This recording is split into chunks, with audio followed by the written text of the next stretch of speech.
किसी व्यक्ति से कोई काम करवाना है, वो काम नहीं कर रहा, कोई फाइल आगे नहीं बढ़ रही है, कोई कार्य अटक रहा है,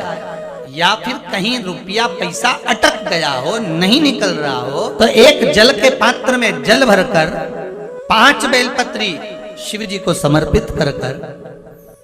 कुंदकेश्वर महादेव का नाम लेकर एक सफेद पुष्प बेलपत्री के ऊपर जो शिव जी को चढ़ाई है उस पर समर्पित कर कर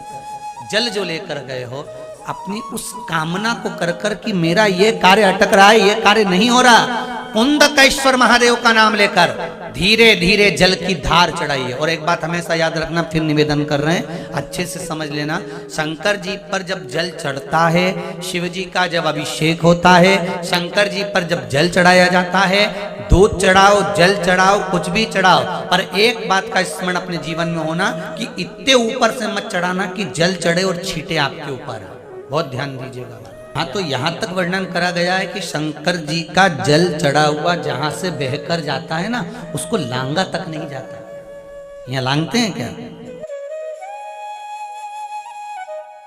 नहीं ना, परिक्रमा भी करेंगे तो वहीं से लौट कर वापिस उधर जाएंगे। शिव जी का जहां से जल बहकर जा रहा हो, चढ़ा हुआ जल जहां से बहकर जा रहा हो, उसको लांगा तक नहीं जाता। और कई लोग बड़े बड़े आनंद में शंकर जी पे इतनी ऊपर से जल चढ़ाएंगे तो वो छींटे पूरे अपने ऊपर आना चाहिए, शरीर पर आना चाहिए। नहीं, उसका दोष है हमारा,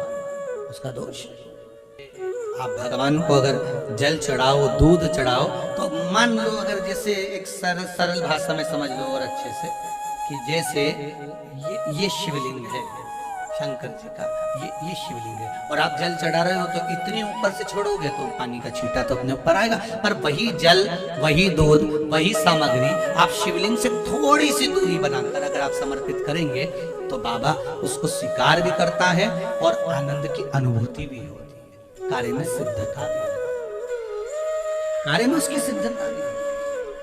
अब तुम तो ऊपर से छोड़ रहे हो जिससे वो पानी तुम्हारे ऊपर ही आए, तो वो एक अलग बोल, एक अलग। बहुत ध्यान देना महाराज, भगवान को कभी भी कोई भी सामग्री, जैसे भगवान के मंदिर में अगर फूल चढ़ाने जा रहे हो, भगवान के मंदिर में अगर पुष्प समर्पित करने जा रहे हो, तो फूल का मुख अपनी ओर नहीं होना चाहिए। फूल का मुख कहां पर होना चाहिए? जम के बोलो जरा, भगवान की